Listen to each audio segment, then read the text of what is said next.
Good morning guys! Nandito tayo sa Hong Kong International Airport dahil tayo ay may susunduin. So, ikot lang tayo at ipapasyal ko kayo dito sa Hong Kong International Airport.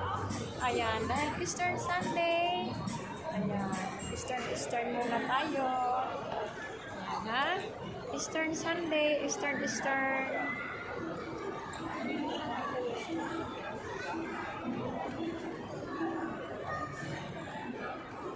Tapos, punta tayo dun sa my falls. Pakita ko sa inyo. Kasi nung sinundo ko yung anak ko, sabi ko sa may fountain siya. Tapos, di ko sa kanya nasabi or nakalimutan ko or nasabi ko sa kanya na hindi naman niya, in-ignore lang niya, sabi ko sa my falls. Tapos, nakita niya yung falls. Di doon nga siya nagtambay. So, ako, nandito ako sa isang falls. Kasi dalawa yung gate, A at saka B. So, doon siya pumunta sa A, doon sa kabila. Tapos, nandito rin ako sa B. Sabi ko sa kanya, sa B siya. Yan. Tapos, makikita nyo guys, pag lumalabas na yung mga sundo nyo, dyan yung makikita, ayan o, may TV, diba? Yan, A or B. Makikita mo naman kasi yan sa ano mo, kung saan ka. Sa loob ka pa lang, makikita mo kung anong ka lalabas. Kaya sasabihin mo na sa susundo sa'yo kung nasa A or B ka.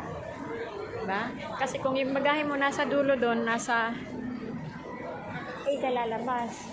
Kung paglabas mo ng immigration, nandito yung bagahe mo, yung kuha na ng mga bagahe, sabi ka lalabas. A, B to dito, A. Dito B. Ano yung A? Doon sa kabila. Saan ba daw siya lalabas? Hindi ko alam. Tingnan ko lang dyan. Tingnan mo doon, may nasabi ko ng falls guys. Tapos, nandito tayo sa 3D. Ayan. May isda-isdaan siya. Diba? Ganyan kaganda dito. Sana ganun din sa Pilipinas. Diba? Yung mga upuan nila magaganda. Tapos may mga wifi. Hindi ka maboboring. Sa mga magandang tanawin. Diba? Dito lang tayo. Ito tayo dito. Habang nag-aantay tayo. Bye guys!